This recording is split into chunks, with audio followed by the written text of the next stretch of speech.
were, this has happened in Lok Sabha, the Gal, that the 38 people mentioned were actually living abroad, whether in England, America or in Pakistan.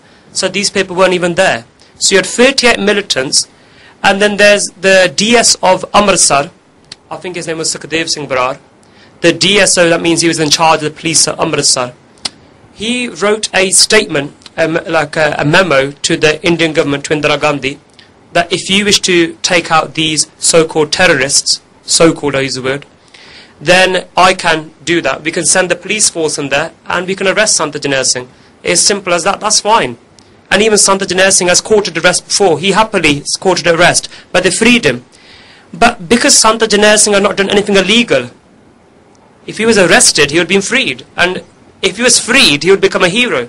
So they couldn't arrest him because that would be playing into the hands of the Sikhs. So the only way to humiliate the Sikhs was to attack. And I would just like to end here and let the other speakers speak.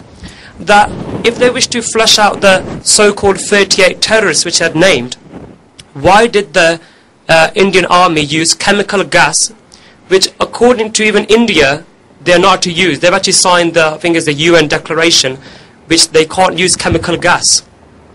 Why did they use chemical gas on Indian citizens, on Guru Arjan Dev Ji Shahidipur?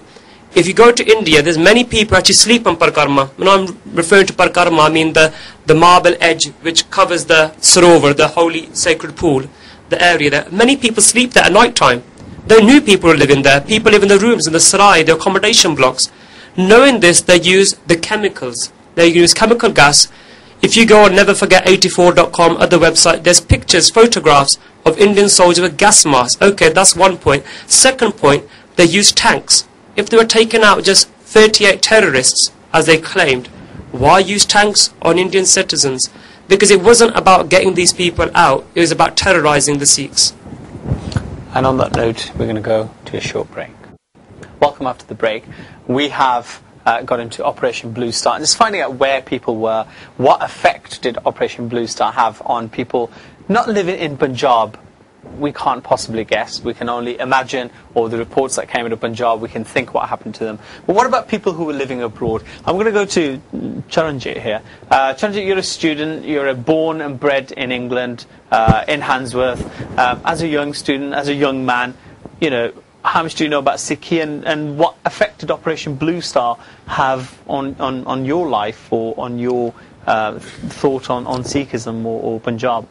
Well, really, I think that I was born in 1987, so obviously I wasn't around at the time. Oh. And a lot of what I've found out about Operation Blue Star hasn't really been through family or anything like that. It's more through my own research, and when I've been at university, going to various lectures and talks. And so I think, in a sense, a lot of people are still undereducated with regard to that. I mean, if you don't do these things, you will never know. And in a way, that's what I think leads a lot of people to say, oh, Santa Janai Singh, he was a terrorist, because they just don't know the history behind it. And I think partly that's the fault of ourselves. We should really talk about it more. And I think we've discussed in this program that in a way it seems as if India is trying to destroy Punjab, just destroy our history, destroy our culture, and whether we like it or not, this was an event that was a significant part of our history, and I think we should remember it. We should go to these marches, and we should never forget it. Thank you for that, Charanjit. I mean, a young man who wasn't even born took it upon his own back to go and find out. His parents don't talk about it. His parents don't know nothing about it.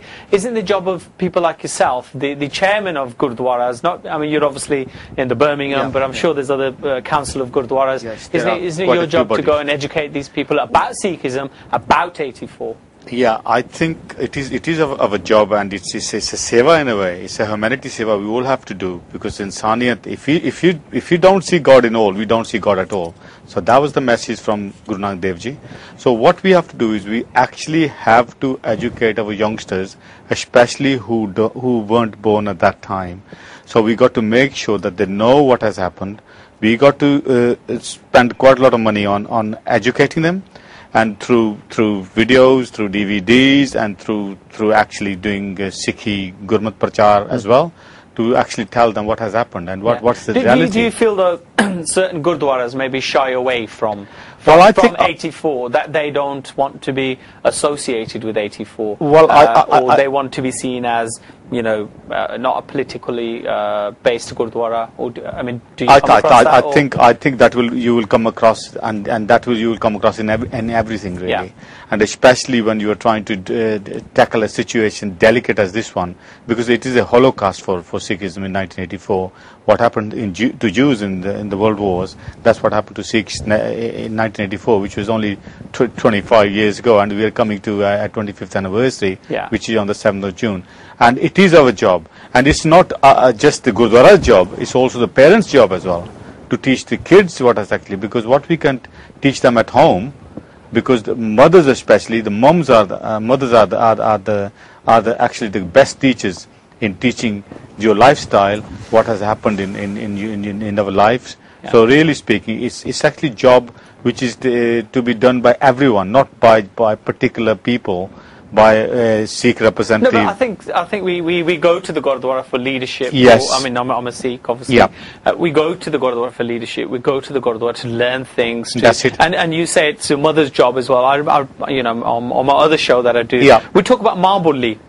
Sorry about taking the context of what's. We talk about Mabulli, but we should be talking about Dadi Bolli, because this Dadi who speaks Punjabi, Ma speaks English now. Ma speaks English now. So if anything, I think it is the responsibility of some temple of Gurdwaras to educate people, because rather than quarreling between themselves.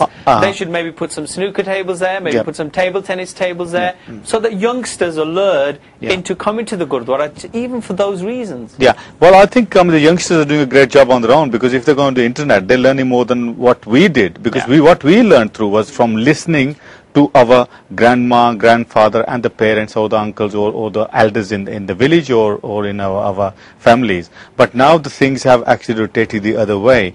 In the Gurdwaras, we should have libraries.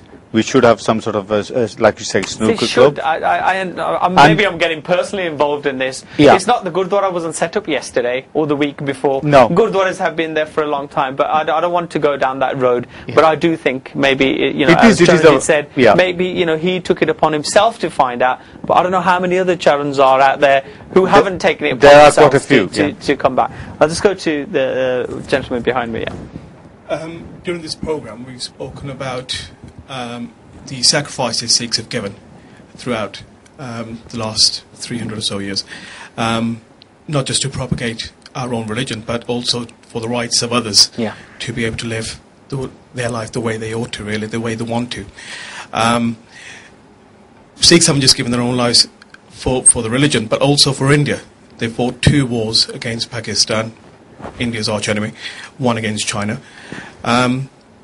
But then in 1984, India then decided that they were going to launch this attack against Harmandir Sahib, the Akal Takht, on such a on a day when there were going to be thousands of devotees who were going to flock to the Golden Temple. I think we need to bring to the fore here the issue of human rights